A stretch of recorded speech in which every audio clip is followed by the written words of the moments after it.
Hey, welcome back. My name is Eileen Dover, and my puppy over here on the floor is Mutt Damon. And today we're discussing season 20, episode 14. Kody's apology to Meri gets tense as she doubts his sincerity, and Janelle heads to her church to ask for a spiritual release from Kody. All right, let's get into it. Welcome to the podcast, Sister Lives, a red flag rewatch. This is a podcast for disenchanted fans of Sister Wives, fans who fell in love with the Brown family, watched their precious kids grow up, and became enchanted with all the love, only to be told it was all a lie. Nothing was as it seemed. We were bamboozled, fooled, duped, tricked, conned, swindled, hoodwinked. What did we miss? Where did it go wrong? Come help me find out as we watch from the beginning. I was really proud of Meri this episode. I know y'all were too. She is finally worthying up a little bit, and I think she saw right through Kody's apologies as just for him and just for the show and not really for anybody else. He's got this ego that he's trying to satisfy, and he's trying to look good to the public, and I think she saw right through that. But she really took that olive branch and beat the crap out of him with it, didn't she? Like literally, he was running to the bathroom at the end. I was proud of her. And she looked good too. Good job, Meri. So it starts out in Cedar City. Kody is leaning up against his Mercedes, trying to get that shot. He's wearing a sports coat to the park, holding his fancy water. And he goes, I'm in a strange mood today. Honestly, I'm here to apologize. I'm sort of surprised that Meri even agreed to meet with me after everything. But, as long as I don't talk bad about Jen, I think I'm going to be okay. I haven't spoke with Meri except through lawyers. Meri and I weren't talking because we made an agreement. When she moved, I helped her move. Let's not forget that. She was in a good place, and when we departed, it's like we're just going to be kind to each other, right? Absolutely. And the next thing I see is her friends just trashing me. So I got in her face on the phone, and I was like, you need to have your friends shut their mouths. And I berated her friends. And I think she really took that personal. And two things, just because you helped Meri move does not mean that she owes you for the rest of her life. Quit acting like because you did that one thing that y'all need to be friends forever. And second thing is, of course, her friends are her family. Sometimes friends are closer than blood. That's all she had. So, yeah, of course she got mad. He says, Meri and I have a lot of history. There's a tendency for us to escalate conversation to not even be able to talk in seconds. It's explosive. We never managed that in our marriage. And if we want any kind of relationship at all, we're going to have to manage it now. You remember Kody was talking about that's all it was effing and fighting and effing. I think that was really all about Meri there. But goes to Greenville, North Carolina, and they're showing B-roll of North Carolina, and the grass is green, and the trees are green, and the turtles are green, and the frog in the grass is green. It's Greenville, North Carolina, and it shows them walking out in Maddie's backyard, and you can tell that it's hot and it's muggy. They're going out to look at their garden. And Janelle says, we've always had a garden in one form or another the whole time the kids were growing up. And she's talking to Maddie about how big the radishes are. And she's talking about how big the plants are getting. She says it's easier to garden in North Carolina than anywhere I've ever lived before. She's telling Maddie, in a couple of days, I'm going to go to the church leadership and ask about a spiritual divorce from your dad. Maddie said a release. Nell says, yeah. I have approached the church leadership and asked for a release, given my justification, given my reasons, and then I need to go meet with them. And then I think it's kind of a decision process after that. And it shows Maddie on the couch, and she goes, my initial reaction, what the F? Why? I don't want her to go back to it. I think plural marriage in general is pretty toxic. And I think that's her fear, is that Janelle is the most ingrained in plural marriage. She believed in it. She lived it. She's worried that Janelle is still putting stock in the leaders of the church and that she might go back to it. But I don't think she will. I think Janelle is just trying to give herself a spiritual release, really. Janelle, she says, look, I'm not part of the faith anymore, but marriage, it's really honored as it is a marriage covenant. It was a marriage to me as binding as a legal marriage. So I just want to have all the ties broken. And Maddie says, a really good question. I never thought of this, but said, what if they tell you no? Where do you stand if they tell you no? And Janelle says, I feel like I've done everything I needed to do, and I'll hold myself divorced if they say no. And I mean, I have to admit it is a possibility, but I don't think so. But if they do, I don't think God intends for me to stay connected to this person who doesn't want to be married to me and has moved on with his life. And the same with me. Why would that not be honored? But of course, there would be a little bit of crisis of faith. So I'll just figure it out when I get there.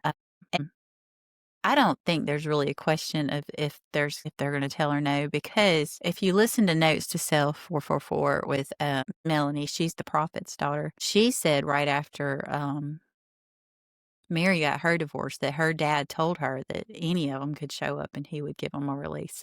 So I don't think that it's going to be an issue.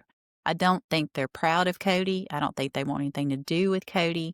So anybody that shows up and says they had something to do with Kody, they want to be released from Kody, they're pretty much guaranteed there's not going to be a no in that. One of the podcasters I was listening to said, well, they probably won't tell you no, but what if they assign you to a different husband? Like, is that a possibility? I mean, I don't know how that works.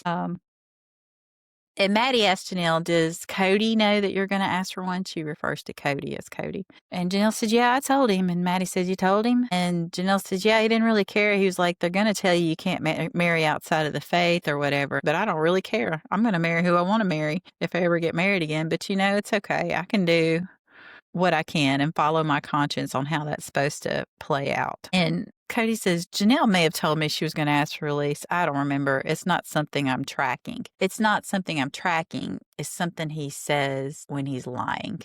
He's trying to act like it doesn't really bother him. But if your spouse comes up to you and says, I'm going to get a divorce, how do you not remember that? How do you not remember that? He remembers. He is such a liar. I mean, she even says that he said something back to her and that she can't marry outside of the faith and blah, blah, blah.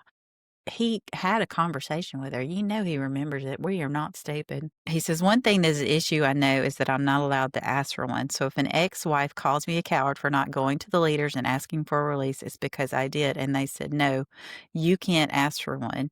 It must be like a dogma or the religion. I don't know, which is a lie. A big fat lie. Men can ask for releases. Whether he's granted one or not, I don't know. But Melanie says men can ask for releases. It happens. So he may have asked for one and they didn't grant it because they said you need to do better. But him saying you can't ask for one, that's a lie. He never went and asked for one. And one of the reasons men generally don't ask is because when you're a husband with all these wives, you're considered a priesthood holder, which means you hold everybody's faith. And he would have lost that status. There's a chance that they would have said that you have not followed through with your spiritual covenant and you're not allowed to take on any more wives if you do this, which is true. So you can ask for one, but there are repercussions. But I do not believe in a million years that he went up there. As much as he doesn't like these people, do you think he went up there and asked for that? I don't think so. I don't think so. And Janelle says, I'm a little nervous to go talk to the church leadership. I don't know what I'm going to expect. So it's always a little bit of an unknown that gives you some butterflies. If they say no, that will be hard. And Meri said, the whole situation with the property and the lawyers just made things pretty awkward. How are you supposed to go into this conversation with the last time having no conversation, but just don't know what to expect? They're in the parking lot and Meri's walking up and he says, hey, Meri, how are you? Which is better than, are you feeling healthy? I'm glad he didn't ask her that. And Meri says, I'm thriving. Kody says, good. Look, listen, nothing but goodwill here. He says that over and over again. This should really be a drinking game. Nothing but goodwill here. Don't do the word apologize because you'll kill yourself, but nothing but goodwill here. I know he says at least 4 or 5 times. He says, do you want a hug or do you want to shake? This is one of the first things she does that I'm proud of. She goes, I don't know, Kody. The last time I saw you, you completely ignored me. So she is holding him accountable from the beginning, from the get-go. He says, Meri, I felt like you didn't even make eye contact. And she looked at him and said, I only tried to make eye contact. And there is video evidence. There is Meri looking straight at Robyn and Kody the whole entire time they are talking, looking straight at him. He's either looking at the real estate agent or looking at Robyn or looking at the ground. It's something else. And he goes, okay, well then we'll just start from that bad place and move up. Meri says, okay. So Kody's like, tell me about your thriving. She says, well, life is good. I'm doing all good things. Life is good. And he goes, well, are there any details? What are your good things? And Meri says, you know what? I appreciate that you're curious. We haven't had that kind of relationship to tell you all my deep, dark secrets. You know what I mean? And Kody's like, well, I'm not asking for those. he says, I'm just trying to be friendly. And she says, well, I appreciate that. He says, well, I don't expect you to be my friend. She says, well, I've tried. I wanted that. We said that we were going to do that. And he says, yeah, I agreed to that. And I did that. And she said, I don't feel like you did that. And he's like, okay, I don't want to argue. He's going to say this about 4 or 5 times. This is how he shuts down arguments, is he says, I don't want to argue. Whenever anybody tries to have a point or say something or respond to something he says, he'll say, well, I don't want to argue. Like, they're doing something wrong. The thing that they're saying is not valid. The thing that they're saying is not going to work in this conversation, so they need to stop talking. He says, I'm here for a whole different reason. And then it shows Robyn. And every time this heifer opens her mouth, she is lying. I'm telling you, everything that she says now is just a big old fat lie and is making everybody just pissed. Like, why is she even on this show? She's not participating. She pulled out some pots and pans and she banged them around. Reminded me of that chef on the Muppets going, whoop, whoop, whoop, whoop, and there's no finished product because she was going to make them cookies. But did you see any cookies? I didn't see any cookies. That really bothered me. Where are the cookies? Usually, if you're going to sit there and talk about how you're going to make something, there's going to be some finished product. That's the whole point of talking about making it. Where's the cookies? Where are the cookies, Robyn? Where are the cookies? But anyway, how did I get down this? Anyway, she goes, Kody didn't talk about his relationships to me. That was a private thing. Like, his relationship with each wife was private, but it's not that way anymore. And let's discuss this. So in Christine's last book, Robyn approached Christine and said, why did you stop giving Kody massages? So is that Kody not talking about his relationship with you? Because that's huge. That was bedroom talk, and he told you all about that. And then you approached Christine about that. So he was talking about that. What about Janelle saying that Kody leaks like a sieve? So we know there are many, many, many examples of Kody talking to Robyn about his relationships. He told her everything. Everything. Then she says, I didn't feel like I needed to be there because I know Kody will talk to me about it. And she says, I didn't feel like I needed to be there. I feel like you needed to be there. I feel like you need to be there because you and Meri were supposed to be best friends. Meri is supposedly the one that got you into the marriage. You should be apologizing right beside Kody.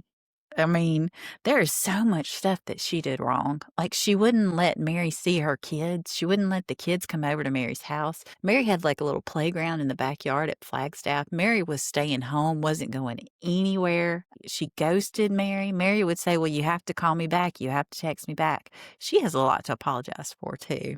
But she says, I didn't feel like I needed to be there because I know Kody will talk to me about it. And Kody said, mine and Meri's history is its own minefield. One misstep can be like a landmine going off. That's the reason I want to apologize. This is because I helped her create this world that is so toxic. And then they sit down at the table and he starts his dramatic.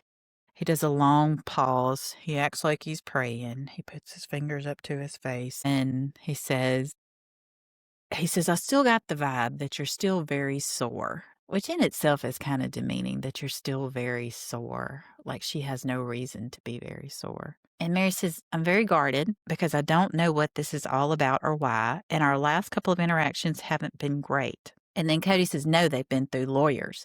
But the way he says lawyers is liars. Liars. And he's squinting his eyes and he's shaking his head like he's just almost fussing at her. Yeah, they've been through lawyers, which isn't therapeutic. You don't need to be doing that either. And then he says, so you got all your share of Coyote Pass. Okay, you should be very happy.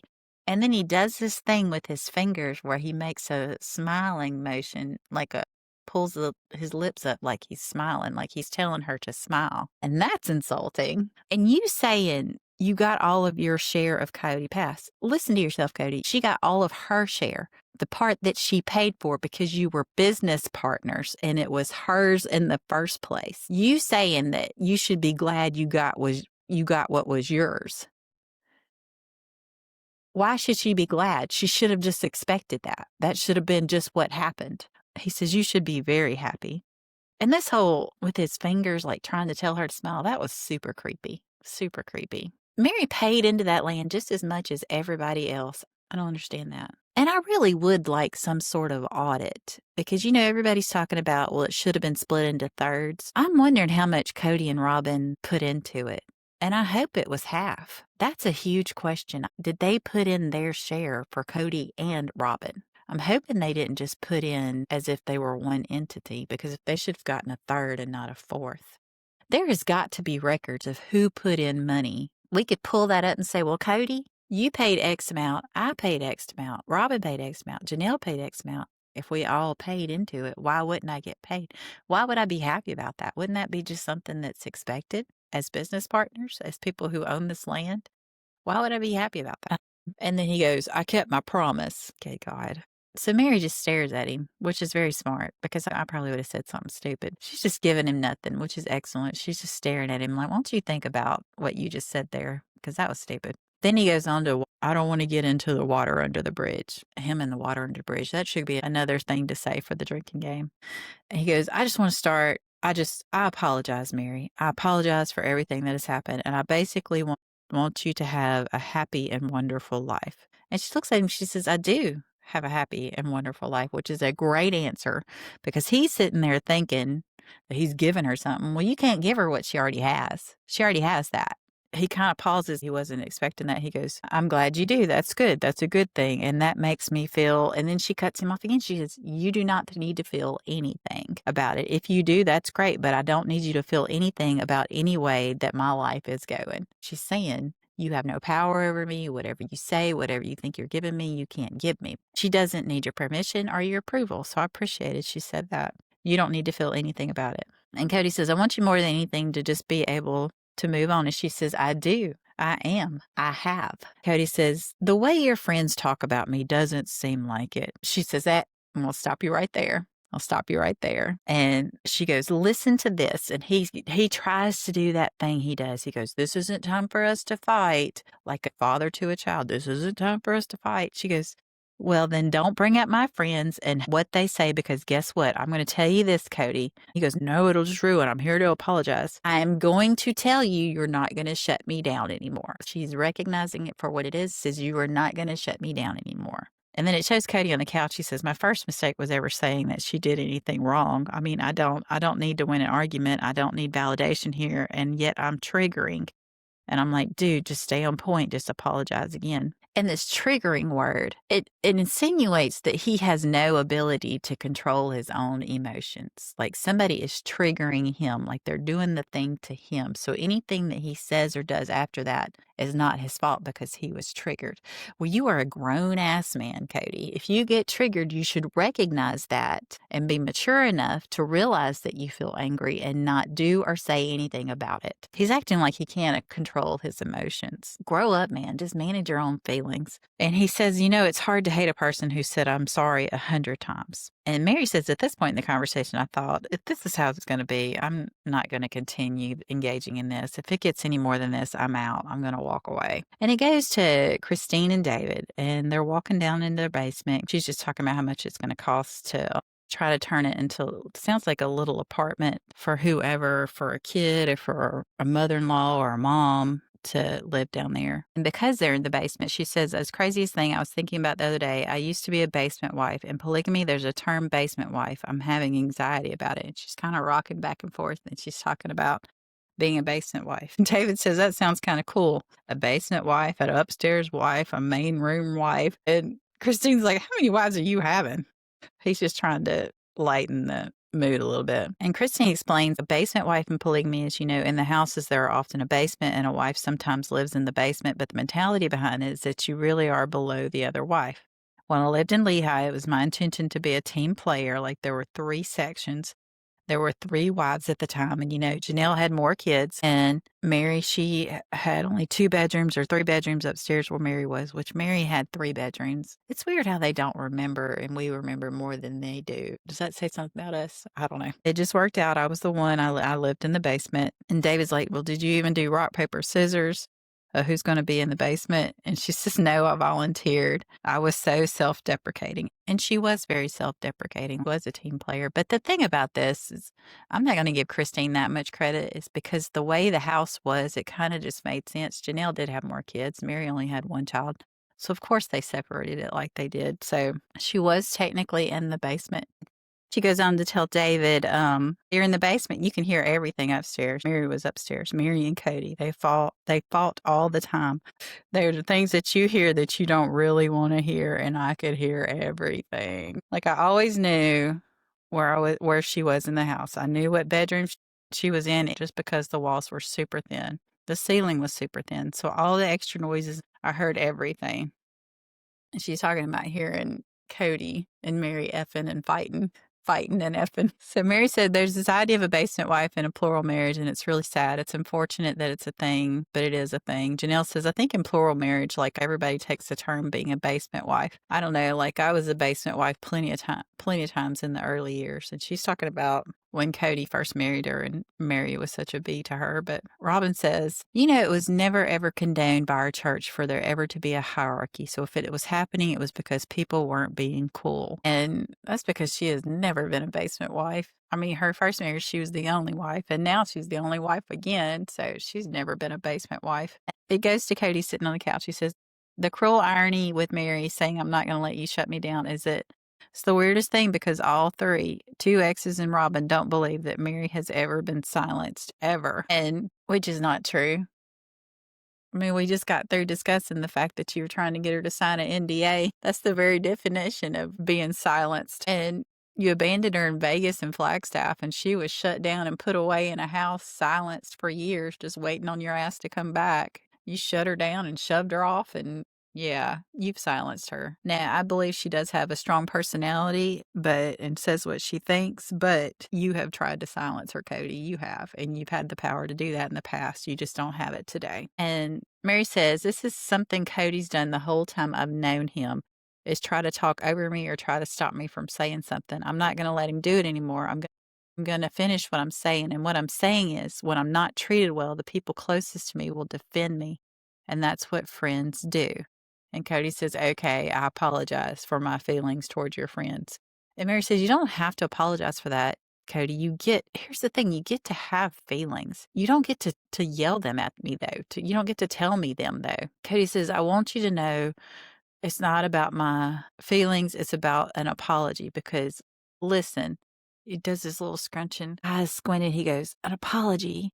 It's just so needed here. This is so toxic. He does that dramatic shit. It just gets on my nerves. Why are you doing that? Do you think people are going to take you more seriously when you go, this is just so needed here? Gosh, dang it. And him saying it's not about my feelings. It is about your feelings. You were the one that was mad at her.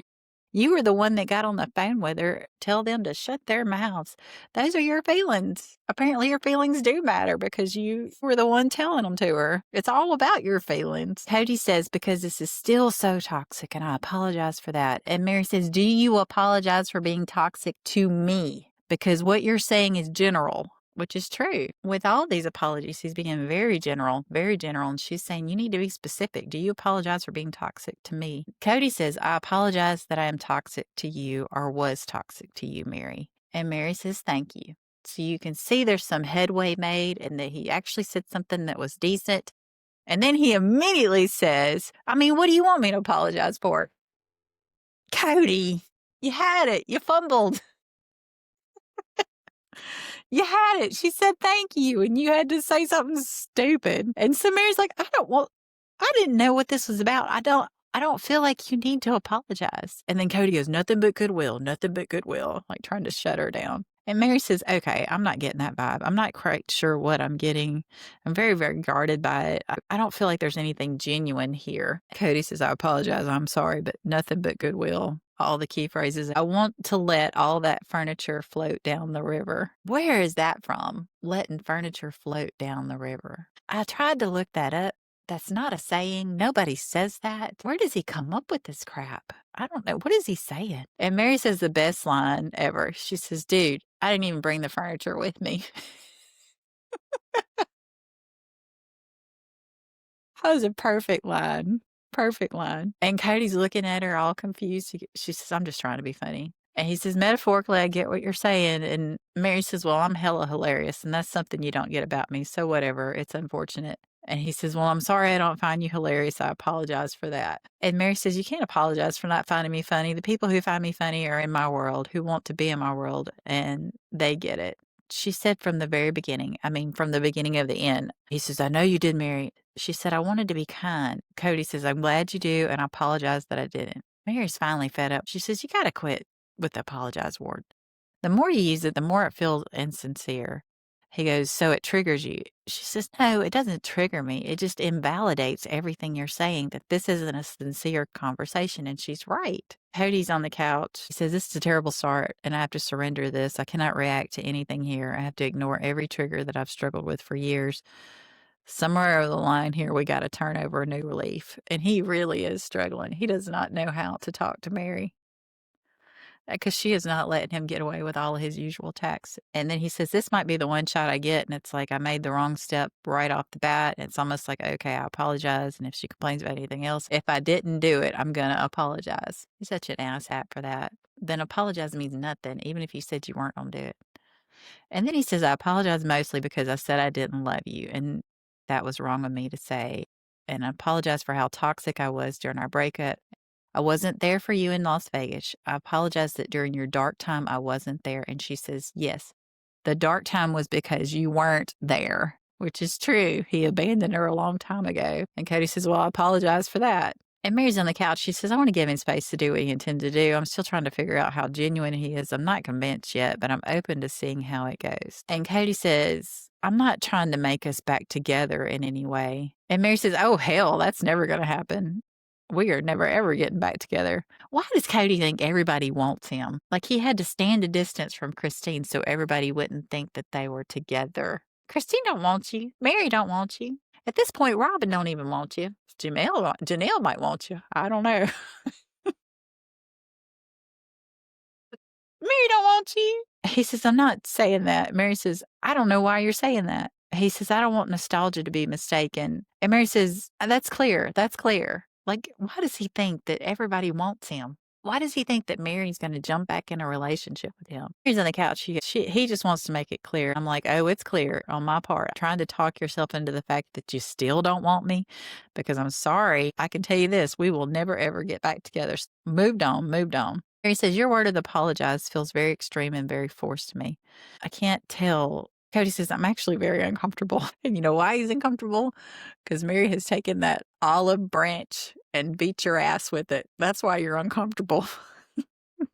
He says, "Meri, I triggered the moment we got together. I apologize for that." And she said, "Why? Because I walked into your space, Kody? I'm not a bad person. I will stand my boundaries, though. And I think that's very uncomfortable for you." He's uncomfortable because his usual tactics aren't working. She's not letting him walk all over her. And then he says again, "This is an apology. It's nothing but goodwill. It's nothing but goodwill." He says it twice. Meri says, "Can we just have a conversation instead of just sitting here and me listening to you apologize?" He says, "You and I can't talk because we will trigger each other no matter what." He's still saying that.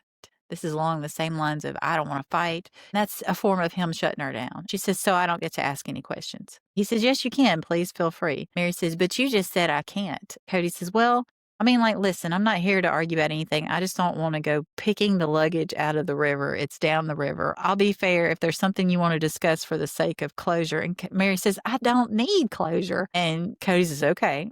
Meri's on the couch and she says, "I don't need closure. Closure's done." The more of this conversation goes, and the fact that he's saying we can't have a conversation, it's for him. It's for sure. It's all about him, which is fine. If he needs it, he can have it. And Kody said, "There was a point in my life where I had an attitude about a wife who threatened to leave. And I thought, if she tries to leave, well, I'll just buy her house down the street, let her live in it for free, pay child support, and be generous as I can so that I can have access to my children." And Meri says, "Yes, you always said you were going to do that. Always said that." And Kody starts to tear up and he says, "I'm ashamed that going through the divorce process and stuff like that, I forgot who I was, but my intentions had gotten really out of line with my soul." And Meri's on the couch and she says, "Before Robyn even came in the family, he used to always say that. And so over the past few years, when I haven't seen him behave in a way that he always said he would, it's been very disappointing." And that's good. That's true. Christine says, when you set out a plural family, what you hope is that everybody is equal and all the wives have equal say. There are some families where it does not work out that way.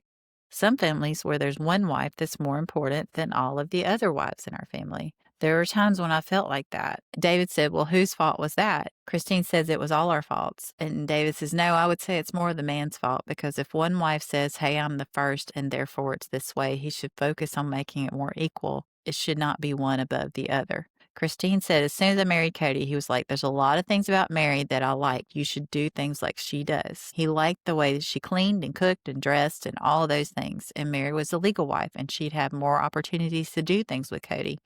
So I felt like she was probably more important than I was. I don't think that was on her. I really honestly don't. And I think that Kody wasn't even meaning it to be completely honest. I don't think he was trying to, but I think it just happened that way. And I'm sure Kody did tell Christine that she needs to be more like Meri, cleaning and cooking and dressing and all those things. But that's the thing about Christine is she's the total opposite of Meri. She's happy, go lucky, vibrant, playful, none of the things that Meri is, and he should have realized that when he married her. Meri says in our early years before Robyn, it definitely felt like that Kody would rotate his attention or affection between me and Janelle and Christine. Like I knew it was very obvious. It was definitely rotating. It wasn't like it was just one person was his favorite for the whole time until Robyn came in the family. He used to rotate, he took turns, and then he didn't. And Christine said, even in our culture, the first wife gets a huge, massive wedding. The next ones are small, very small. David says, yeah, I've been to some. They're like funerals. It's so weird. And Christine says, plural weddings are like way too weird. I knew growing up that I'd have to marry a convert because I was literally related to everybody in church. I did marry a convert, but I was still related to him too. David says, what? And she says, yeah, I'm related to Kody. David says, that's not cool. She says, we're third cousins once removed. It's fully legal. Janelle says, there's always this joke that they were cousins, but they were so distantly related. I mean, it's ridiculous. I think in polygamous families, that kind of stuff happens all the time. Like you didn't see each other at family reunions, like it was a very distant relationship, but they would always joke about being cousins just as a small community. Ace and Caitlin were talking about it on their podcast, and Ace said that it's very complicated. Like there's two great-great-grandparents were siblings. Great-great-grandparents were siblings. So it branched out, and very, very distant, but it's still in there. Like if they were to do the 21andMe DNA study, probably say like 0.02% related to each other or something like that. It was very distant. David says being a second, third, or fourth wife, you're never going to be equal to the first wife. It depends on what group it is, because down in Mexico's, I've been to the ones that haven't been that way. There is a large group of polygamists in Mexico, and he says that he's been down there and they seem to have it figured out. Christine says there are some families that work just fine, and even if a wife has a basement, she's not a basement wife. And Kody says, I want to make it clear, I was never going to promote a pecking order. The last thing that I ever wanted in my life was one wife being in charge of another wife. No, and the problem was when I had everybody in the same home, they started to develop a pecking order. And I'm like, this is bull. I'm going to work. I'm going to go make sure the mortgage is paid while you guys scrap it out here. Go to church so you learn to be charitable. So the thing is, he did nothing. So he's saying, I didn't take care of it. I was just worried about working and paying the mortgage. No, Janelle did that. You flitted from job to job, and you probably sat in the back booth at the fajita cantina for hours and hours and hours until it was time to go home, and rode around in your car like you were lost. He did nothing. He was a wimp and he was lazy. Christine and David, they're wrapping up their conversation. And she says, I like your ideas about the basement. Very nice. And David says, well, you're no longer a basement wife. And Christine says, oh, thank God. There's some things I don't want to relive. This might be one of them. And she says, guess what, baby? I'm a whole housewife and you're my whole man. David laughs and says, I'm a whole man. She says, you're my whole man. And they're just being playful and funny, which is good. I like when Christine gets funny. And Meri looks at Kody. She's still holding his feet to the fire. She says, I recognize more in you than I think you think that I recognize. And I know you think I'm a bitch. And I know you think all of my friends are bitches. Kody says, Meri, my opinion of your friends and my opinion of you is none of your business.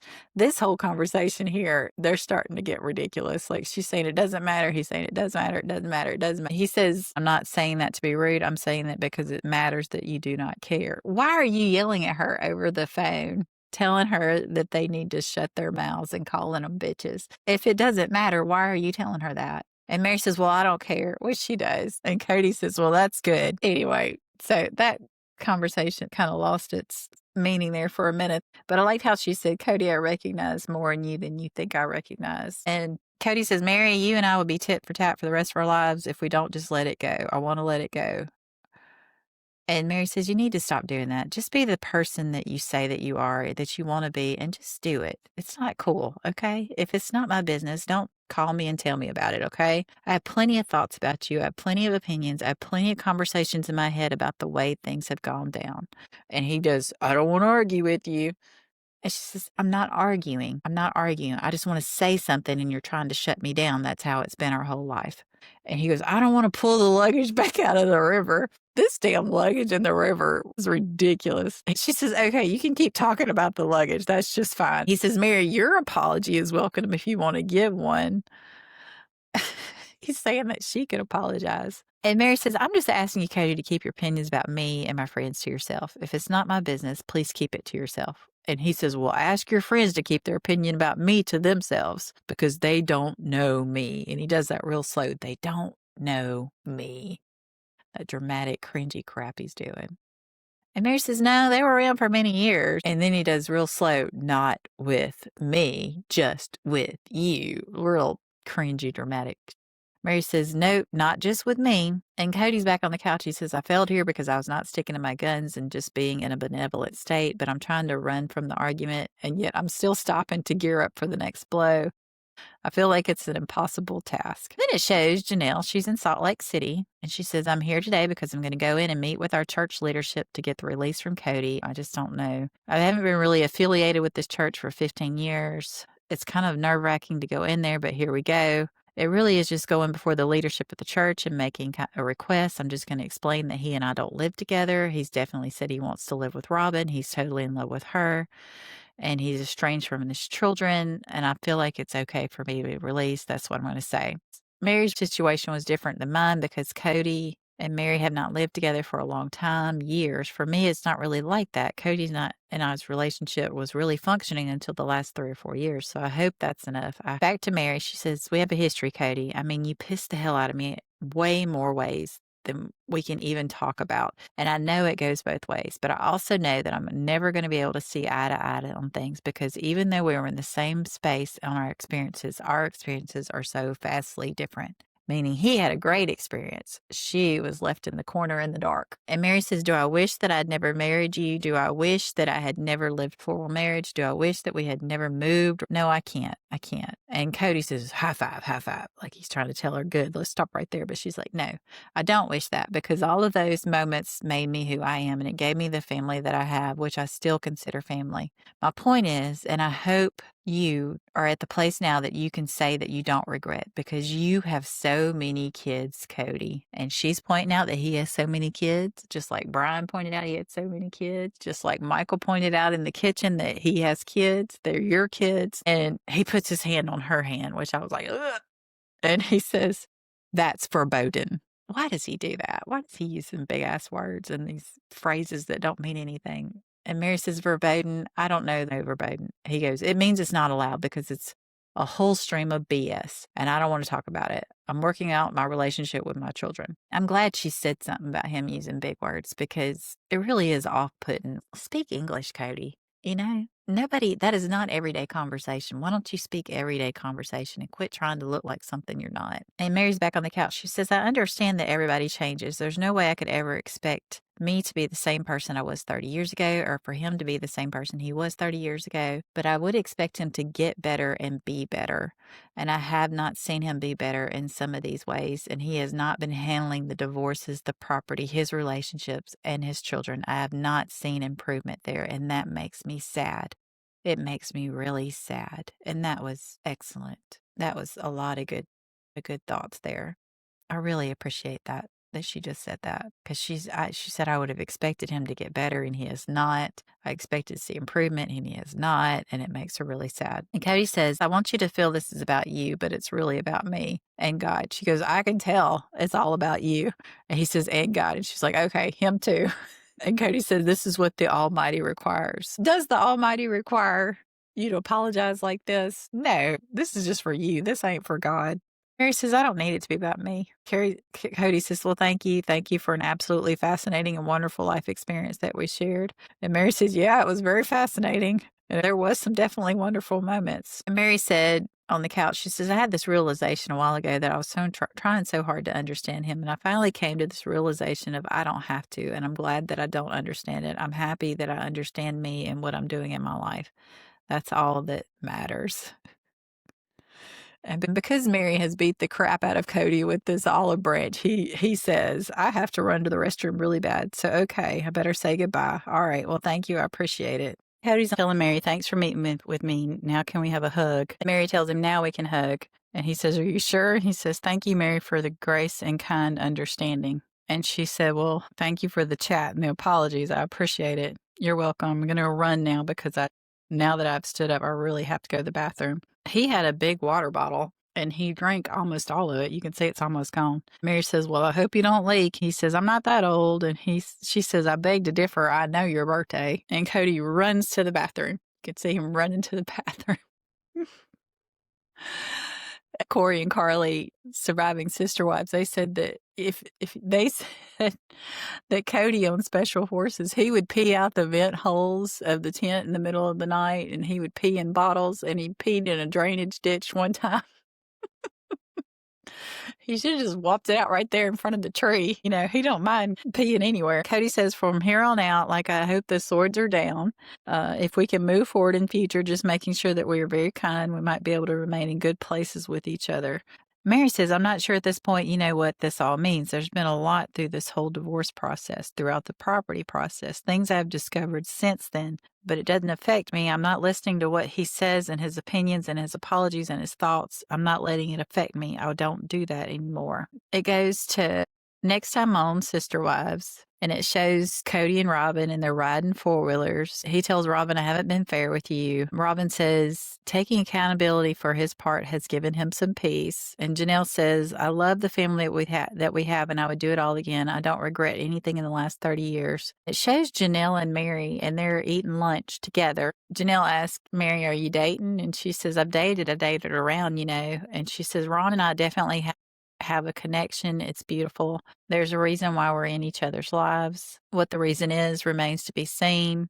Kody says, I've always wanted to do this. It's going to be fun. And then it shows his four-wheeler flipping over. It sounds like Meri and Ron might be getting serious. I don't know. Kody riding on the four-wheelers. I wonder where they're riding four-wheelers at, since they don't have Kody Pass anymore. Here's the thing about this whole argument between Kody and Meri, because he's upset because the friends are talking about him and blah, blah, blah. Well, you're on a show, Kody. I've said this so many times. It is nauseating. He knows it. These producers sit Meri and her friends down and they say, talk about Kody. It's a direct order, talk about Kody. And so they do. And they get paid and they go home. That's just the nature of the reality show. And he's so upset with Meri about this. And if you realize, while the friends are talking about Kody, she doesn't say much. She doesn't say much at all. They're all saying things that everybody is thinking, but she doesn't say much. And the reason she didn't say much is because she knew Kody would get mad at her. And he still got mad at her, even though it was her friends saying it. But it was a direct order from TLC to sit Meri down with her friends and talk about Kody. Why is he taking this to the extremes? I mean, that was their job, you know? But anyway, so this is the part of my podcast where I come up with a tell-all question. And my tell-all question is for Kody. Now that your apologies are over, do you feel like you've accomplished anything? Do you think anything has changed? Do you think now that your ex-wives are going to not talk about you anymore? Because what kind of show is that going to be? And I know you say your kids are verboten. We're all getting the feeling that you don't have any desire to have a connection with them anymore. We're all getting the feeling that you have just written them off and you feel like it's too much work and you're just not going to. Just be honest with yourself and be honest with us. Have you written them off? Is it easier just to pretend they never existed? Because we're not really seeing any effort or anything from the kids saying that you're even trying. I don't think you're going to try. And that is super, super sad. Because I don't think he has any intention of apologizing to them. Because it's like a give and take with Kody. If you don't give into the relationship, he's not going to give in either. He's not going to put out effort if they don't put out effort first. Because that's just the way he functions. He's just written them off. I really do think that's what's happening. Because he refuses to talk about it with anybody. Anybody. Even his friends. He won't talk about them. Won't talk about them. And he calls them a stream of bullshit. Super, super sad. Anyway, and my other question for Kody is, have you had your prostate checked? Why are you running to the bathroom like that? Why is it so hard for you to hold your pee? You need to get your prostate checked. Have you got your prostate checked? All right. So that's that for that episode, and I appreciate y'all listening to me. See you next time. That's it for today. If you like my podcast, please like, comment, and subscribe. And if you want to reach me, you can always reach me at redflagrewatch@gmail.com. Thank you for joining me today. See you next time.